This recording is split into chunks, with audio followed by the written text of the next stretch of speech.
Au début des années 2000, Richard Kelly est un jeune homme d'une vingtaine d'années qui travaille dans une boîte de post-production à Hollywood, à Los Angeles.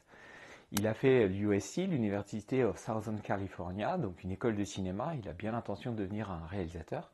Il s'est essayé à 2 courts-métrages, mais pour le moment, il n'a pas pu aller beaucoup plus loin. Il végète dans cette boîte de post-production et décide de s'atteler à l'écriture d'un scénario. Il s'inspire pour ça d'une histoire qui est restée dans sa mémoire depuis qu'il est enfant et qui comprendra être probablement une légende urbaine, mais à laquelle il croyait quand il était jeune, à savoir qu'un bloc de glace se serait détaché de l'aile d'un avion et serait rentré dans l'atmosphère et aurait dévasté une maison et notamment la chambre d'un enfant qui, heureusement, était absent à ce moment-là. Donc cette histoire est le point de départ du scénario de Donnie Darko qu'il va écrire en 28 jours et qui fera environ 150 pages, soit un récit assez ample qui devrait occuper quasiment 2 heures et demie. Une fois que ce scénario est terminé, il va le faire circuler notamment parmi certains de ses amis et les contacts qu'il a sur Los Angeles. Et assez rapidement, en fait, le scénario va faire l'objet d'une véritable hype. Les gens se l'échangent beaucoup et il va multiplier les réunions à Hollywood avec des potentiels producteurs. Et c'est là qu'il va un petit peu découvrir un milieu qui va lui causer beaucoup de tort dans le futur, notamment de sa carrière, à savoir que les gens sont toujours très intéressés parce que le pitch est intriguant, parce que l'histoire est originale, parce qu'on sent qu'il y a un univers assez singulier qui s'y développe, et en même temps, on va lui demander un nombre incalculable de modifications. On ne cesse de lui parler de réécriture, par exemple, le récit se passe en 1988, on lui demande de le remettre de nos jours, on lui demande surtout de simplifier tout ce qui ne semble pas compréhensible, et Dieu sait qu'il y a de nombreux points sur ce sujet-là, et principale situation de blocage, il est absolument hors de question pour tous les gens qu'il rencontre que lui-même assure la réalisation de ce premier scénario. Ce qui pour lui est une condition sine qua non. Il est hors de question qu'il le confie à quelqu'un d'autre.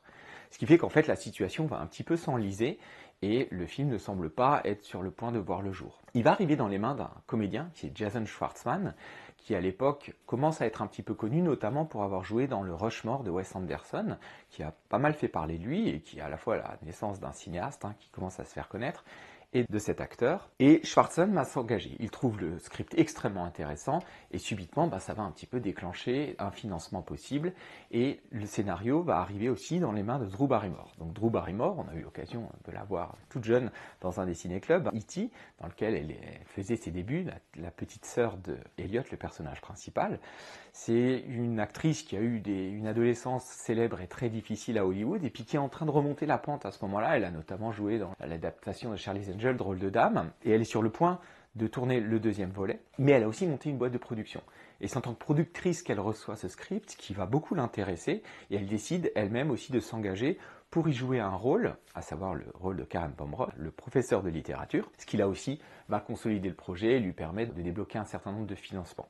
À partir de là, le film va commencer à rentrer en pré-production, mais en fait on va se rendre compte assez rapidement qu'il va y avoir un conflit d'agenda entre Jason Schwartzman et Drew Barrymore, qui elle n'a qu'une semaine pour tourner, donc il faut tourner toutes ces scènes durant la première semaine de tournage, et c'est totalement incompatible avec Jason Schwartzman qui va finir par quitter le projet.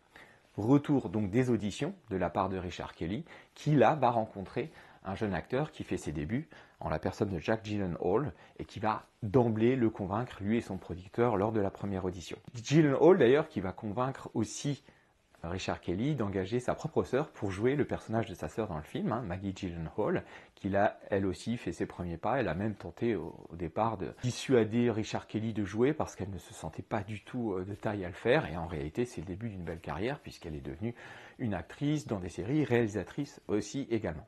Autour d'eux, on va avoir un certain nombre de rôles secondaires, notamment Patrick Swayze, qui lui aussi sort d'une traversée du désert un petit peu, et qui va jouer un rôle à contre-emploi qui va beaucoup lui plaire, et qui d'une certaine façon reprend un petit peu celui qu'on a évoqué il n'y a pas si longtemps avec Tom Cruise dans Magnolia, cette espèce de gourou qui cache une face très sombre et qui va égratigner le mythe hollywoodien.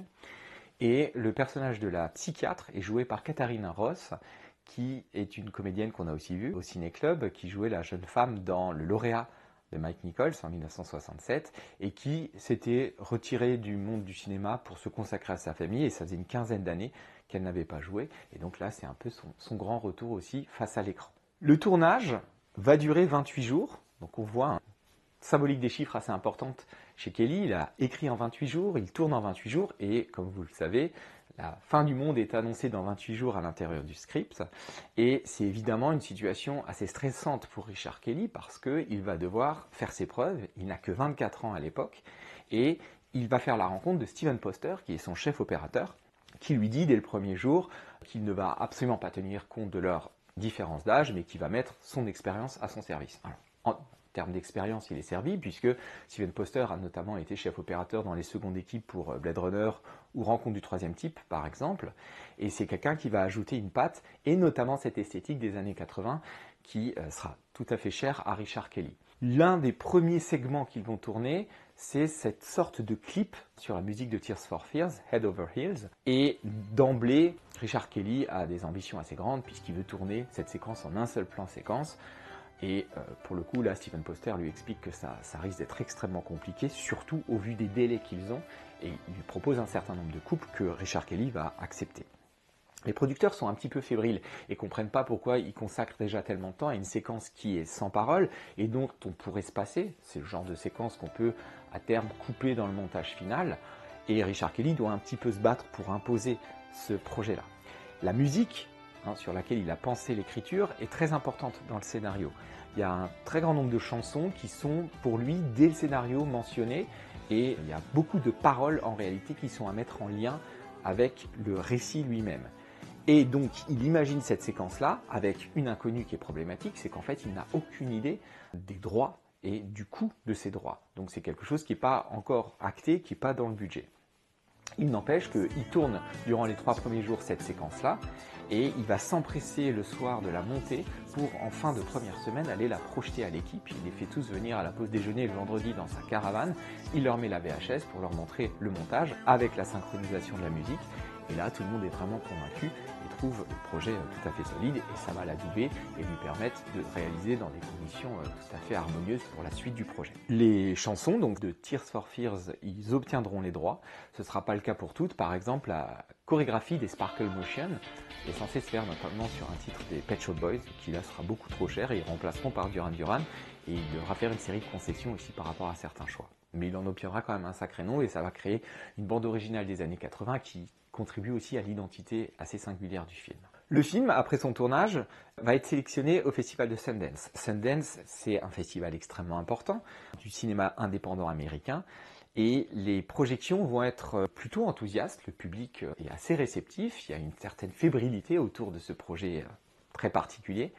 Le problème va être le même problème qu'a rencontré Richard Kelly avec les producteurs, à savoir que les distributeurs sont très frileux face à cette chose étrange qu'ils ne savent pas du tout comment vendre. Elle est à mi-chemin entre plusieurs genres, on n'est pas sûr évidemment de comprendre ce que raconte le film, et personne ne propose sur le marché du film d'acquérir les droits de Donnie Darko.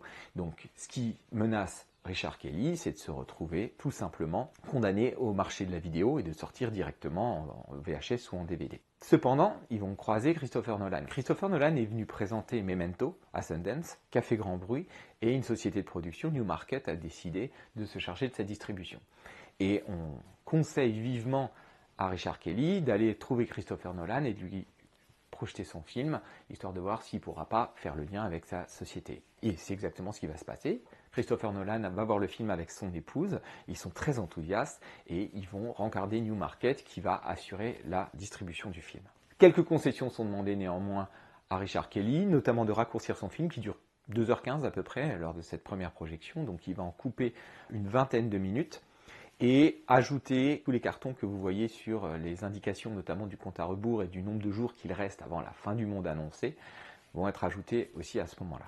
Le film va sortir dans la pire période imaginable, à savoir octobre 2001. Pour 2 raisons.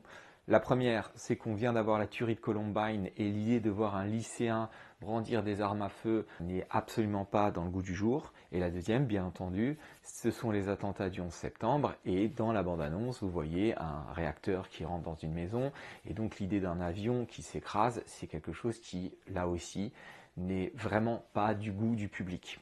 D'ailleurs, le public ne va pas beaucoup au cinéma à ce moment-là. Donc le film va être un échec retentissant, il va récolter à peine 500 000 $ et surtout il ne va pas bénéficier d'une promotion très active. Donc il est mis au rebut et personne réellement ne le voit.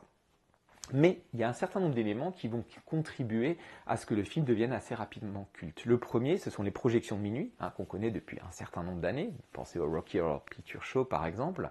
Et dans ces projections-là, on a un public particulier qui aime justement un cinéma novateur, un petit peu surprenant. Le film va bien prendre, il va rester plusieurs mois à l'affiche de ces séances de minuit et le bouche à oreille va lui donner une certaine aura. De la même façon, au Royaume-Uni, contre toute attente, le film cartonne en salle, même si ce n'est pas un succès au box-office, mais en tout cas, il y a un très bon retour et le public est assez enthousiaste. Et puis, on est aussi à une période où on est dans les débuts d'Internet, et ça, Richard Kelly va comprendre très rapidement ce qu'il peut faire de cela, et il va créer un site au nom du film dans lequel il va donner quelques informations supplémentaires. Il va notamment publier certaines pages du livre de Roberta Sparrow, La philosophie du voyage dans le temps, qui donne des indices et qui permettrait d'assembler certaines pièces du puzzle et de donner des explications qui ne sont pas données à l'intérieur du film.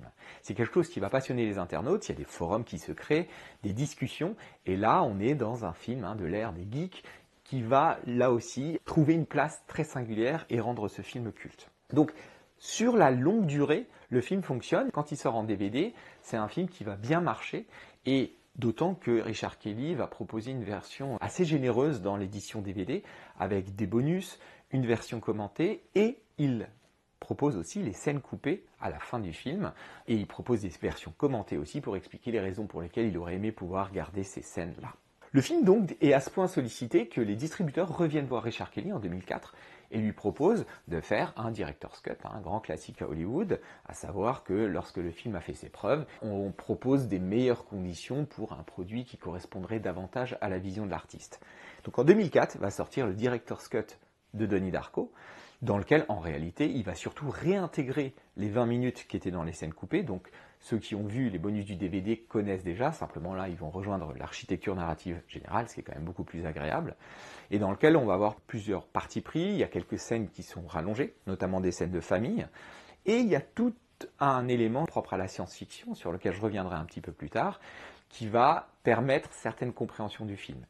À intervalles réguliers, les pages justement du livre qui avait été publié sur le site sont intégrées dans le film et donnent certaines explications, même si elles demeurent assez cryptiques et qu'on ne pourra jamais entièrement circonscrire le sens du récit.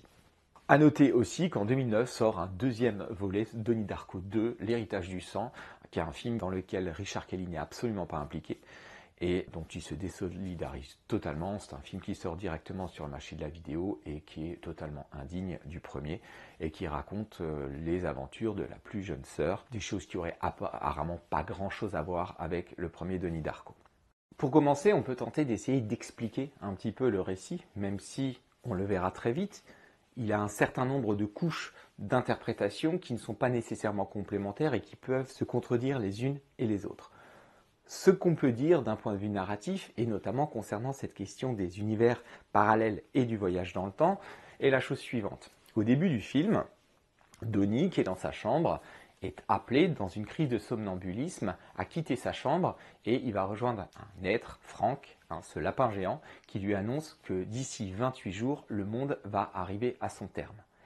En étant appelé par Frank, il est en réalité sauvé parce que durant ce passage, un réacteur qui s'est détaché d'un avion dont on ne trouve aucune trace, s'écrase sur sa chambre et fait des dégâts considérables. À partir de là, Frank va donner une série de missions, toujours d'une manière assez hypnotique, à Donnie, qui va enchaîner des conséquences qui vont mener à une séquence finale, qui est cette séquence catastrophique en tout point, puisqu'elle aboutit à la mort de Gretchen, à l'assassinat de Frank, et aussi à la mort de sa sœur et de sa mère dans l'avion qui est en train de s'écraser.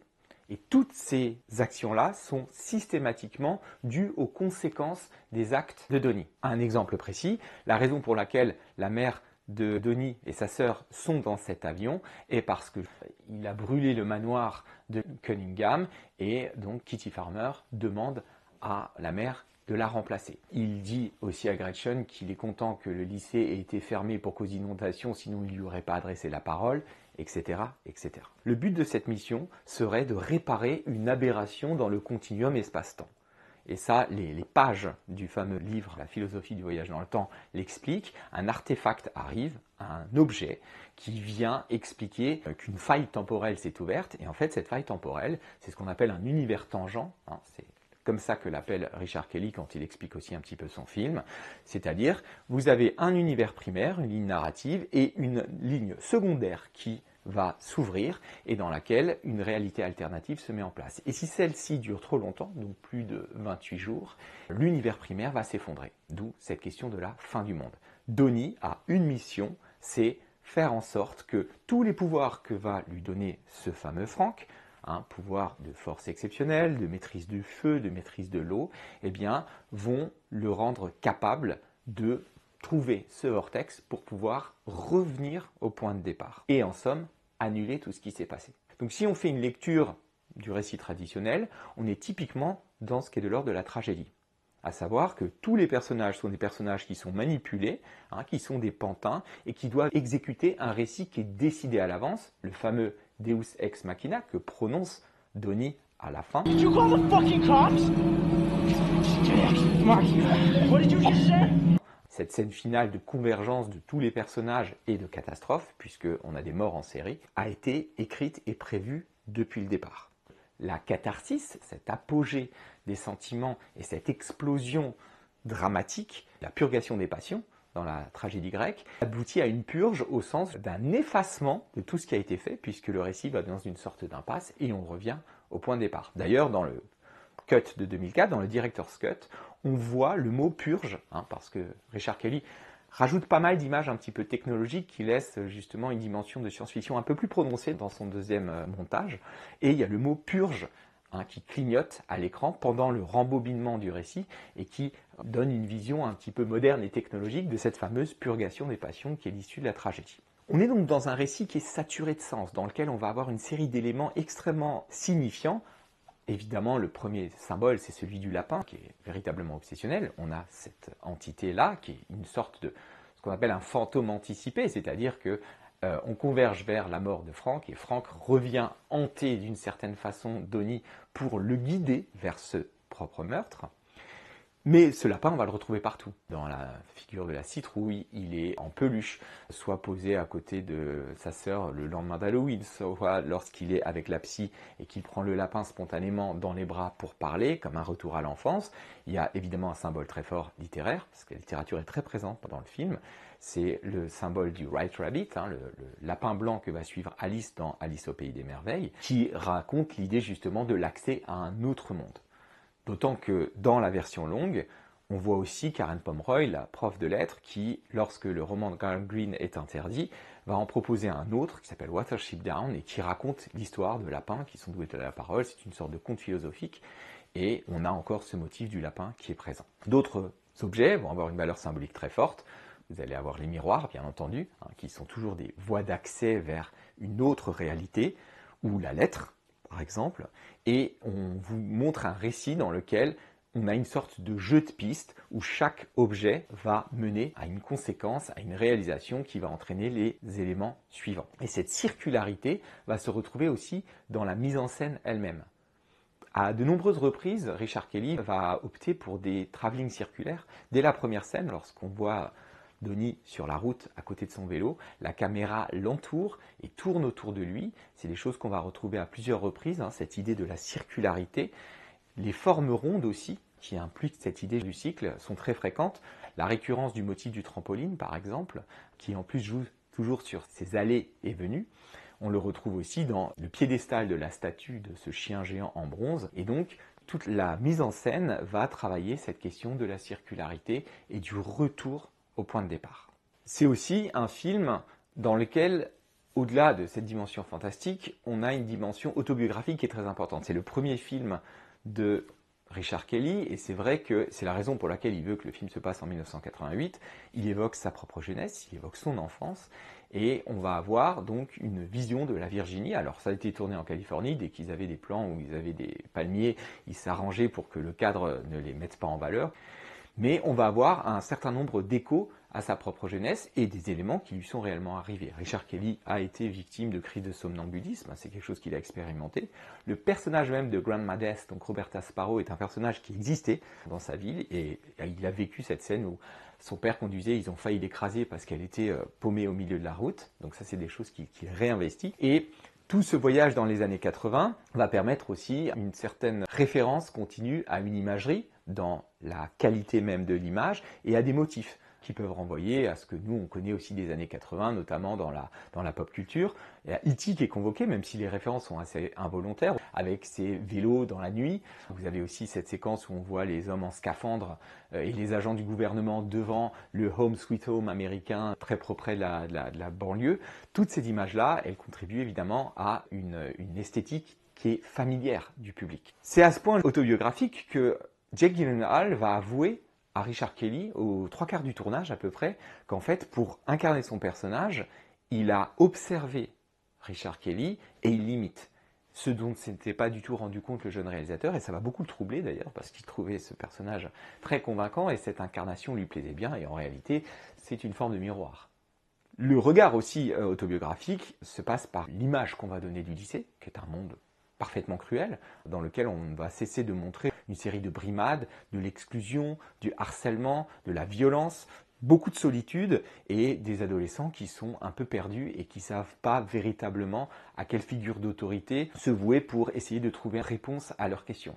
Le film traditionnel, le high school movie ici, a un aspect assez triste et le darko, sombre, est parfaitement exploité dans ce récit-là. On retrouve aussi des références à la pop culture avec Stephen King, qui est lu par la mère.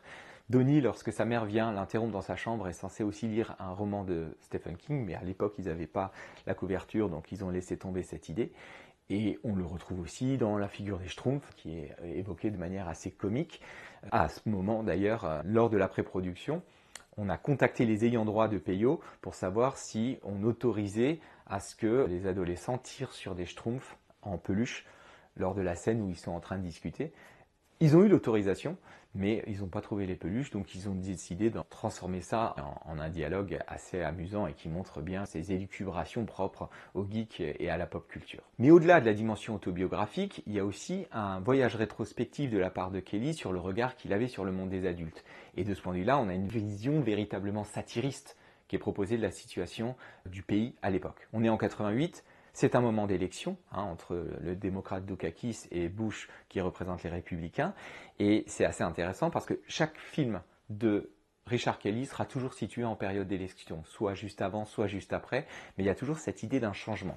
D'un point de vue générationnel, ça va opposer les parents républicains aux enfants qui auraient des velléités plus démocrates, avec la provocation de la sœur qui dit qu'elle va voter Dukakis, qui le remet sur le frigo. Mais ce qui est aussi intéressant, c'est la manière dont on va progressivement généraliser ce conflit-là. Parce qu'en réalité, quand on regarde, les parents sont des parents qui sont certes républicains, mais relativement progressistes. Il suffit de voir les partis qu'ils prennent, notamment dans les réunions parents-professeurs, avec cette figure soit de la mère, une mère assez détendue, qui passe son temps avec un verre de vin, et le père, qui a l'air d'être un père qui, du point de vue de l'autorité, n'est pas extraordinairement performant. Il rit, par exemple, quand on raconte les frasques de son fils dans le bureau du proviseur, et on voit très clairement quelqu'un qui lui-même remet en question profondément le monde figé dans lequel ils vivent. Dans la version longue, on a des échanges qui sont assez intéressants avec le père, où il a un moment seul avec Donnie, où il lui explique qu'il a bien conscience qu'il est un original, mais qu'il ne doit surtout pas se laisser impressionner par les autres, qui sont tous des abrutis, et que la seule chose qui puisse leur répondre, c'est « fuck you ». Et il part dans un grand éclat de rire. You know what you say to people like that? Hmm? Fuck you. Donc c'est quelque chose aussi qui montre le rapport au monde des adultes. Il n'empêche que ces parents progressistes vont avoir leur pendant aussi dans le lycée. On le voit à travers les jeunes enseignants. Vous avez Monitov du point de vue des sciences et Pomeroy sur le plan de la littérature, qui sont des personnages très importants parce qu'ils vont apporter des éléments cruciaux à Donnie dans sa quête, que ce soit sur le plan symbolique ou la dimension scientifique plus concrète. Et à eux va s'opposer évidemment un ordre beaucoup plus puritain en la personne de Kitty Farmer, qui veut bannir des livres et qui est entièrement dans une logique de l'apparence totale à travers ce spectacle des petites filles, avec cette phrase finalement cruciale qui résume à peu près tout. Failure is not an option.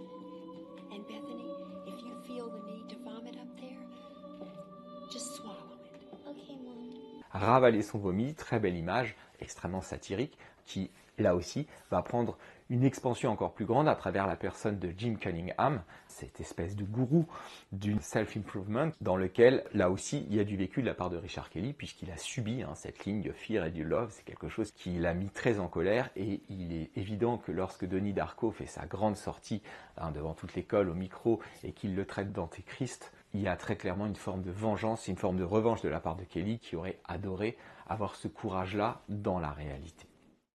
Au-delà du discours et de l'image de la société qu'on peut avoir, la grande originalité de Donnie Darko, c'est les différentes façons dont on peut comprendre le film. C'est un film qui joue sur plusieurs registres et qui, de ce point de vue-là, est assez complexe à appréhender. La première idée, c'est celle d'un film fantastique. D'ailleurs, c'est assez intéressant de voir qu'il est souvent classifié dans les titres comme un film d'épouvante ou d'horreur, ce qui n'est absolument pas. Et on voit effectivement un univers singulier dans lequel vous avez des apparitions, des manifestations surnaturelles et qui renvoie pas mal à l'univers de David Lynch d'ailleurs. Si vous vous souvenez de la jolie banlieue qu'on a dans Blue Velvet et derrière laquelle se cachent des monstres et des phénomènes assez étranges, il y a cette idée-là, ou alors cette idée d'un autre monde dans lequel des réalités qui échappent à la logique existent réellement. Et là, il y a tout l'univers aussi de Twin Peaks qui peut être convoqué. La simple esthétique du film vous montre un rapport au réel un peu cauchemardesque, onirique. Steven Poster a travaillé une sous-exposition, si vous regardez l'image, quand bien même on est dans un environnement extrêmement solaire, est souvent assez sombre. Et on va travailler aussi sur des fondus enchaînés, on va jouer sur des mouvements assez lents. Pareil, au niveau du sound design, il y a tout un travail où assez régulièrement, on va ajouter des vombrissements, une sorte de ralenti de l'espace sonore qui viennent questionner le rapport à la réalité.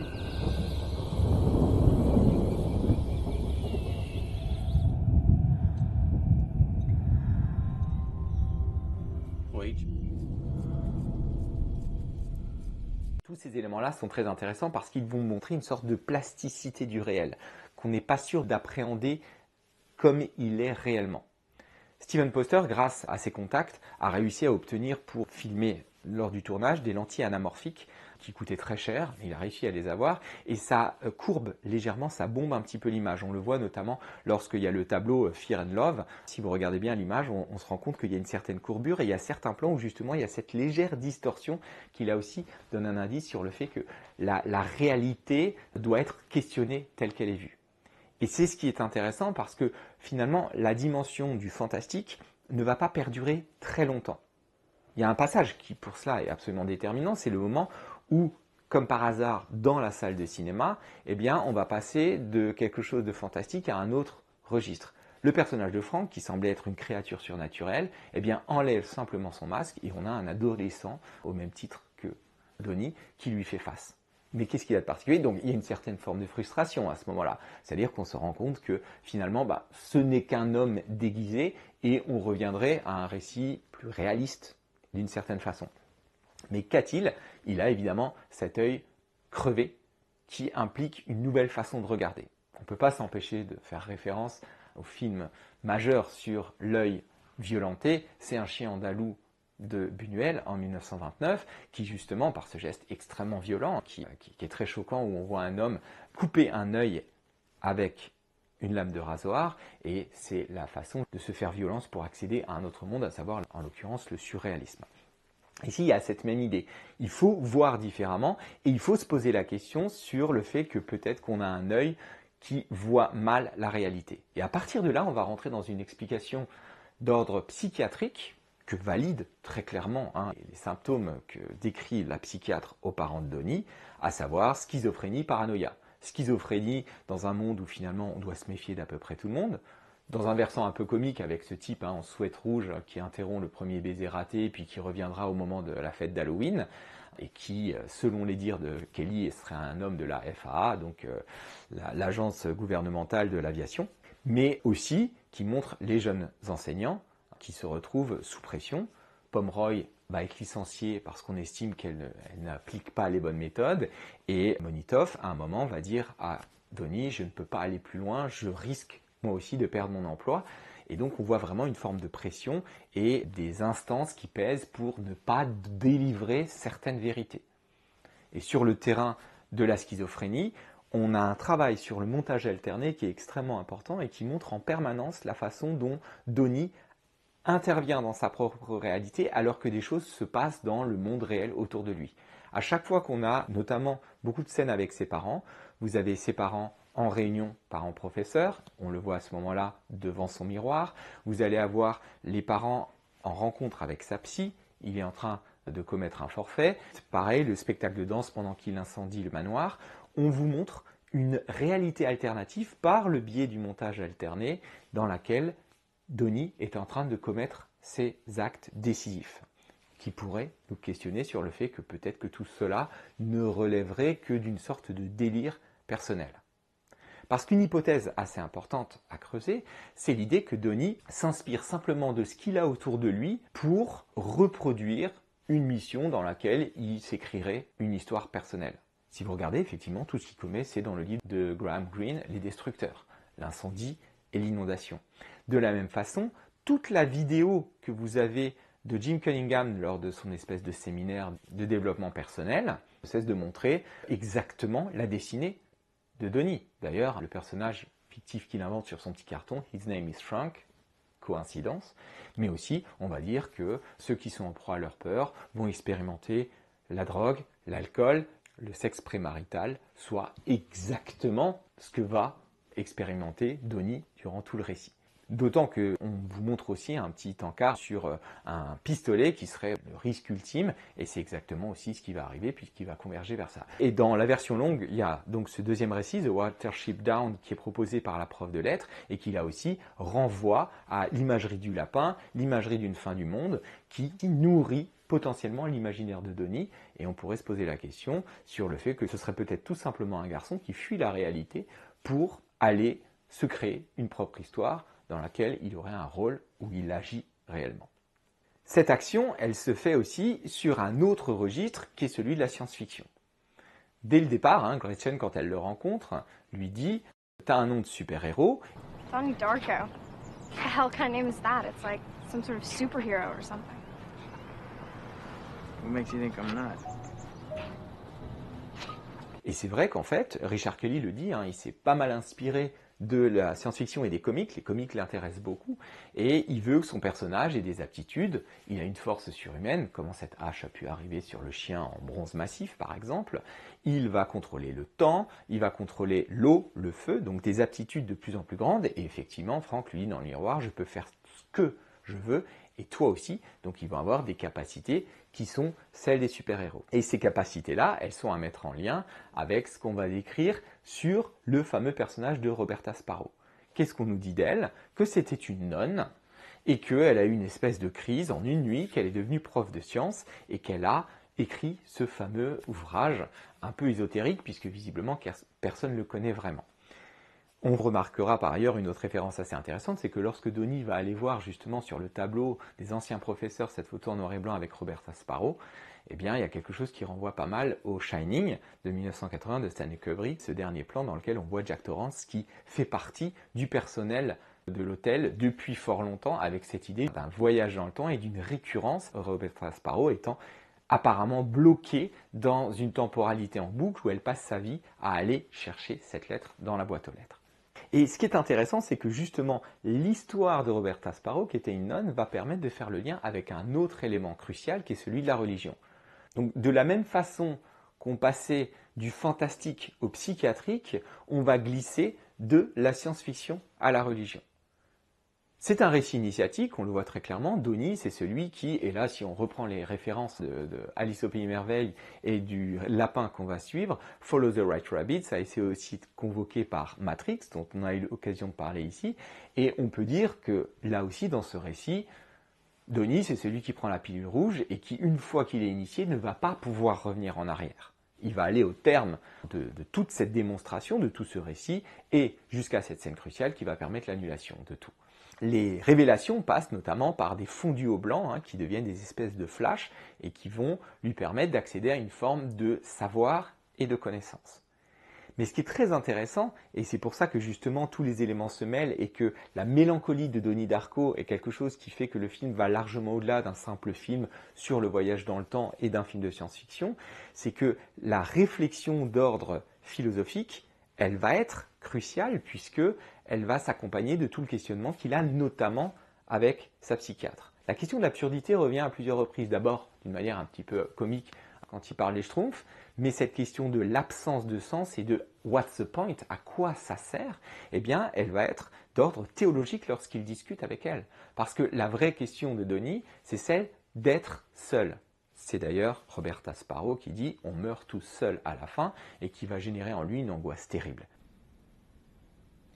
I don't want to be alone. Se référer à Dieu, c'est se référer à une entité supérieure qui pourrait nous rassurer.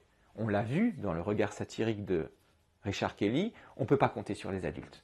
Et ça, c'est un élément absolument crucial du film. C'est la phrase qu'a Pomeroy au moment où elle se fait licencier. I don't think that you have a clue what it's like to communicate with these kids. And we are losing them to apathy, to this prescribed nonsense. Francis Ford Coppola a lu le scénario.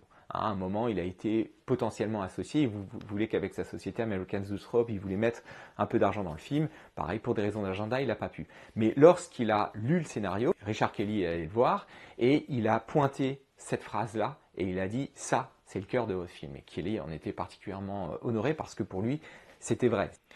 L'idée d'être des enfants seuls. On ne peut pas compter sur des adultes. Et si vous regardez, l'une des figures de prophète, au départ, c'est Jim Cunningham. Regardez la manière dont il apparaît sur le terrain de golf au début. Il est en contre-jour, il a le soleil derrière lui et il a l'air d'être une espèce d'icône, sauf qu'évidemment, c'est un faux prophète et qui cache le mal absolu. Et il faudra substituer à cette lumière celle des flammes pour aller révéler justement que l'endroit où il vit est une figure de l'enfer avec toute cette question de la pédocriminalité. Et pour terminer sur ce point de la religion, on remarquera que finalement le parcours de Donnie, qui est celui de sauver le monde, a tout d'un parcours christique dans lequel il va sauver par son sacrifice.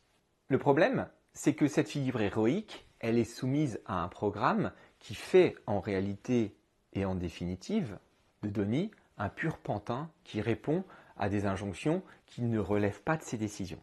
Parce que quand on regarde, effectivement, Donnie est celui qui est un contestateur, il va oser prendre la parole, il va insulter les professeurs, il va insulter le gourou, et il va révéler justement l'état de pourrissement de ce système, mais ça se résume à une seule phrase qu'il a écrite « They made me do it ». Ils m'ont obligé à le faire, et qu'il va devoir réécrire sur le tableau.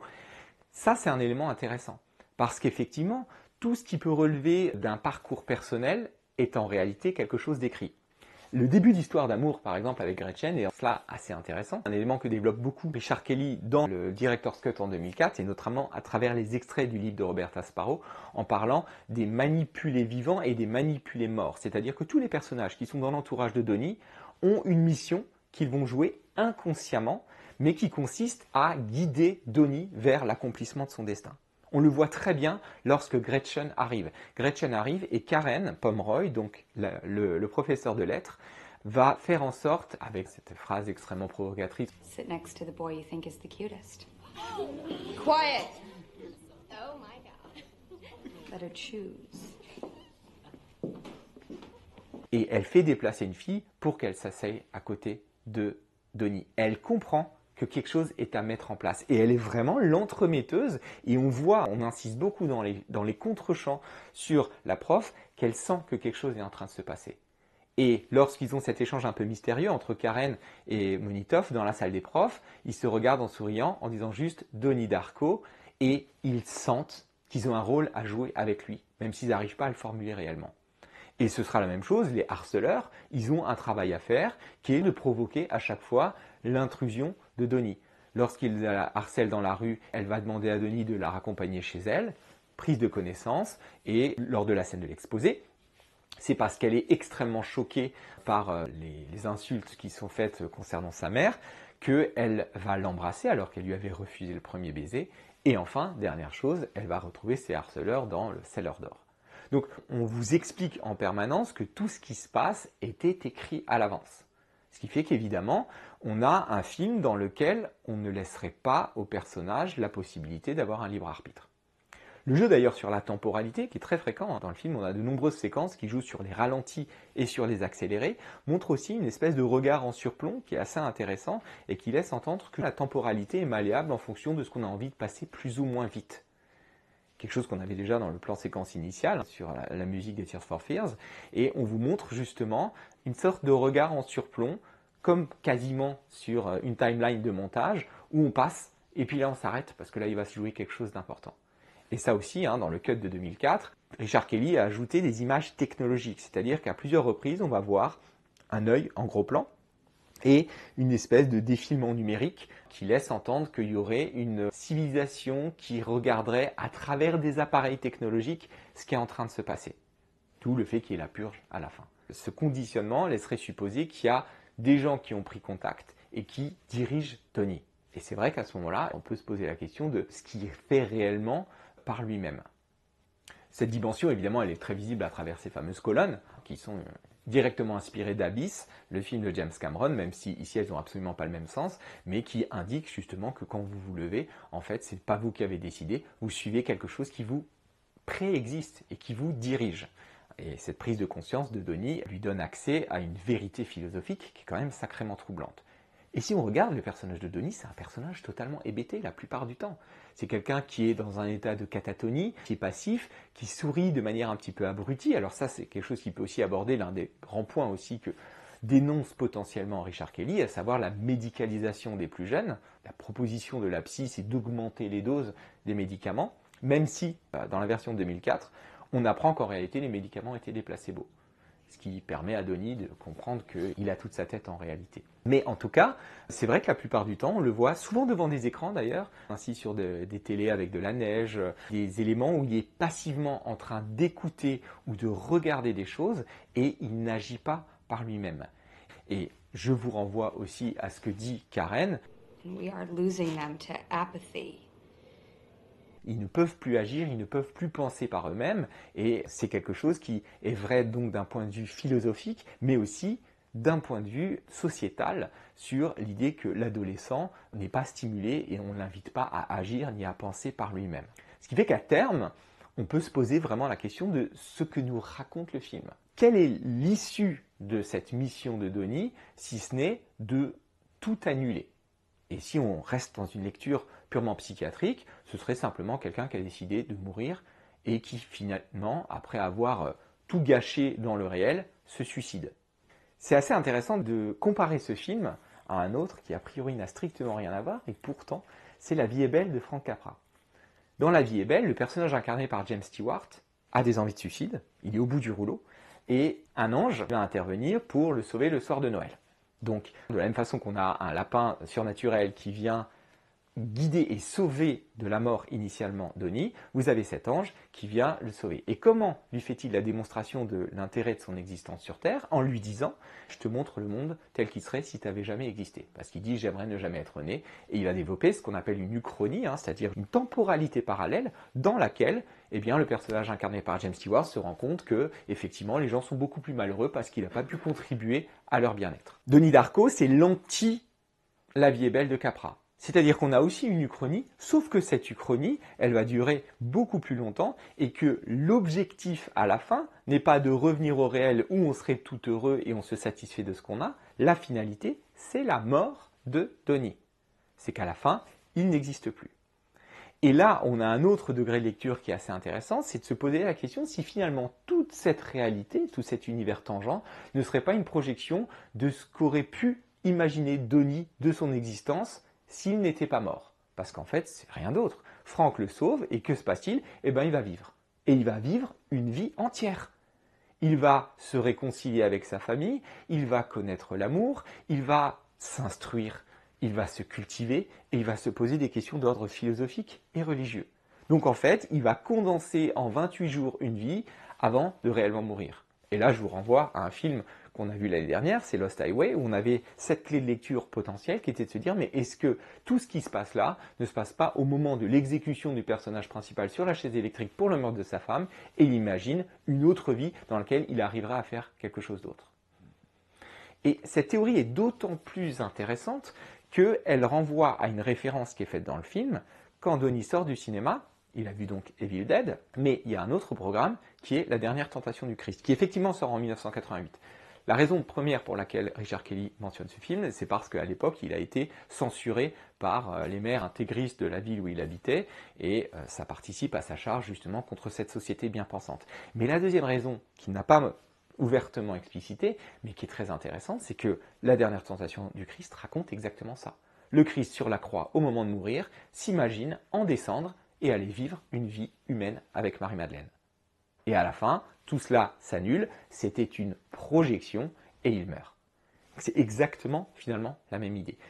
Et c'est là que justement le film devient intéressant parce que loin de n'être qu'un film qui se dirige vers la destruction et la mort, c'est un film aussi dans lequel vous allez avoir tout simplement le récit initiatique d'un jeune garçon qui va vivre en condensé toute une vie dans laquelle de belles choses vont se faire.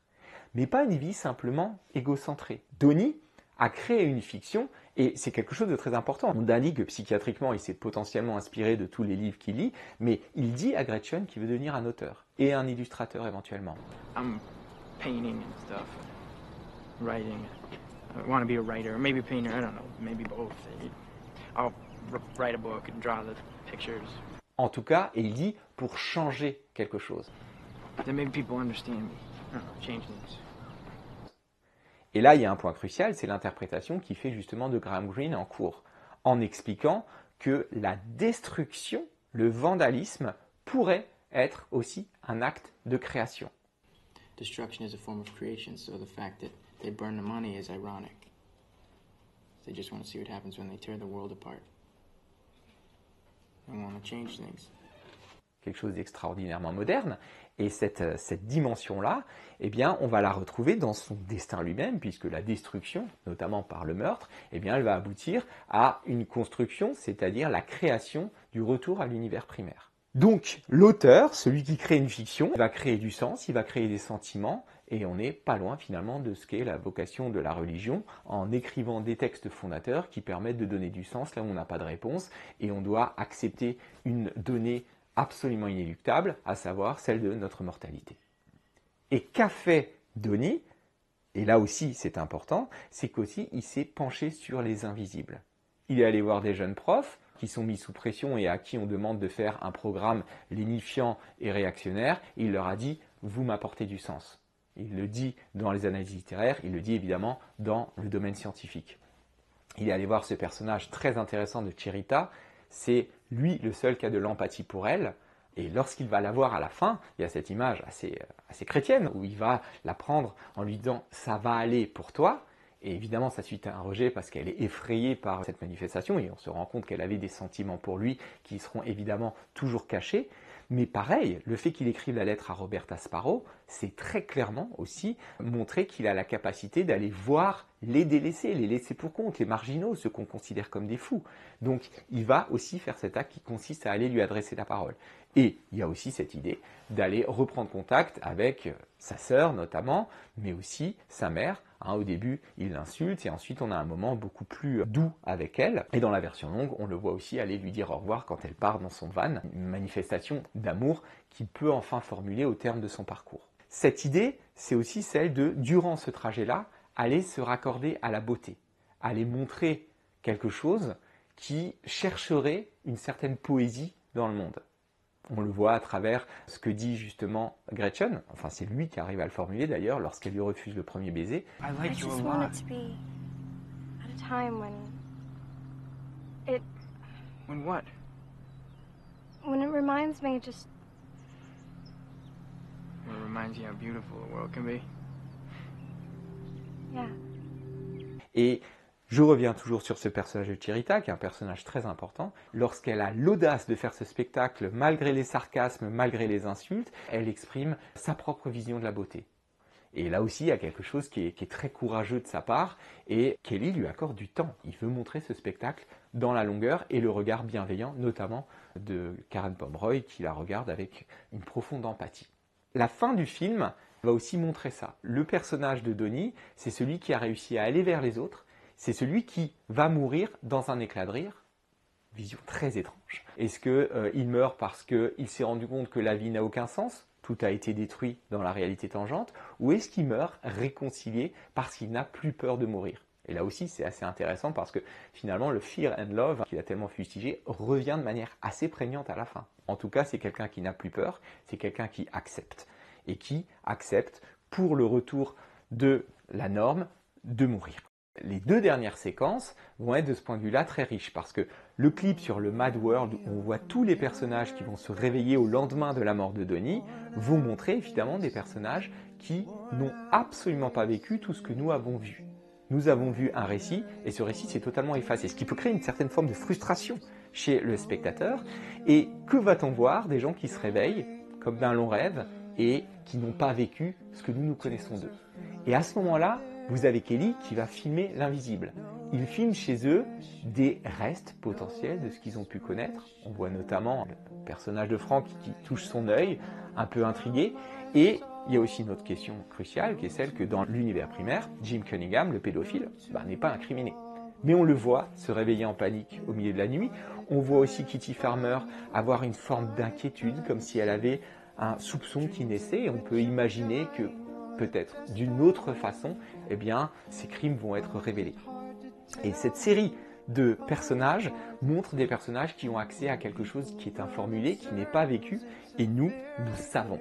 Nous avons été initiés par le parcours de Donnie, et on va vous montrer justement quelque chose de mystérieux dans lequel se cachent des couches d'informulés, de ressentis qu'on pourrait mettre en lien avec l'inconscient pour le domaine psychiatrique ou la foi pour le domaine religieux. Et le dernier plan dans lequel on voit Gretchen arriver, qui salue bizarrement la mère de Donnie, c'est simplement un élément qui va montrer quelque chose qui reste du passage de Donnie dans cet univers qui s'est refermé, et qui est l'idée de l'empathie, qui est l'idée du regard vers les autres. Il a été voir les invisibles et il laisse ça à Gretchen qui ne l'a jamais connu et qui a cet élan d'empathie en faisant ce signe à cette mère dévastée qui a perdu son enfant alors que c'est elle qui était censée être morte dans l'autre univers. Donc on a vraiment cette idée aussi du regard vers l'autre et de l'empathie qui est aussi celle qu'a Richard Kelly pour ses personnages et pour très probablement sa propre jeunesse. J'aimerais terminer en évoquant la suite brièvement de la carrière de Richard Kelly. Richard Kelly, après ce film-là, va devenir un réalisateur qui intéresse Hollywood. On va lui proposer plein de choses, notamment de réaliser X-Men, etc. Il refuse tout, il veut toujours écrire ses propres films. Il va bénéficier d'un budget assez solide pour réaliser Southland Tales, 17,5 millions de dollars, un film totalement délirant, extrêmement ambitieux, satirique, politique, qui va aussi aborder la question de la fin du monde et des voyages dans le temps, et qui va être un peu dans l'urgence sélectionné à Cannes. Le film arrive, il n'est pas totalement terminé, notamment au niveau des effets visuels, et la projection cannoise va être un massacre en règle. Ça va être absolument terrible pour Kelly et toute son équipe. Et les studios vont décider de ne même pas distribuer le film en salle. Donc on ne le verra pas en salle, il va y avoir une version raccourcie qui va être disponible sur le marché de la vidéo, et c'est quelque chose qui va mettre un coup d'arrêt à bien des ambitions de Richard Kelly. En 2009, il sort The Box, qui est une adaptation de Richard Matheson, qui avait déjà été adaptée dans un épisode de La 4e dimension, une émission qui l'intéresse beaucoup. Il avait à un moment le projet de réaliser le biopic de Roy Sterling, donc qui a créé cette série. Et après, plus rien. Donc là, depuis 15 ans, Richard Kelly n'a absolument plus rien sorti. Que fait-il ? Et c'est ça qui est intéressant, c'est qu'il a l'air d'être bloqué dans son propre univers tangent. Bloqué dans le passé, le nombre d'entretiens qu'on a sur Donnie Darko est absolument colossal. En 2019, il sort une version restaurée, et à cette occasion, il va beaucoup parler, et il explique le film. On sait qu'il fait aussi certaines projections un peu confidentielles du montage originel de 2h40 de Southland Tales, qui fait vraiment rêver beaucoup de gens, parce qu'on veut voir ce projet-là, mais il n'est même pas sorti en vidéo, il n'est pas accessible à tous. Et lorsqu'on lui demande où il en est, donc les derniers entretiens que j'ai pu voir de lui datent de 2019, il explique qu'en fait, il travaille de manière acharnée, qu'il écrit abondamment et qu'il a des ambitions folles.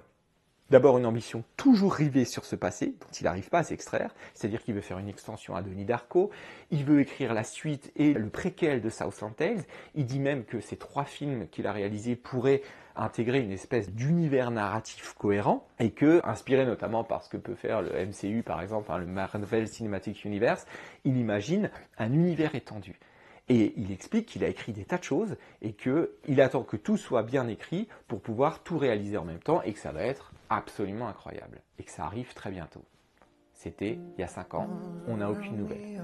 Donc voilà un auteur très intéressant qui veut rester dans un univers foisonnant, un univers singulier, mais auquel en réalité on n'a pas accès. Et c'est vrai que pour cette personne qui est obsédée par les univers parallèles et les voyages dans le temps, on a le triste sentiment qu'il est bloqué dans une temporalité qui n'est pas la nôtre et on souhaite un jour pouvoir la rejoindre pour voir ce qui s'y joue et ce qui s'y crée.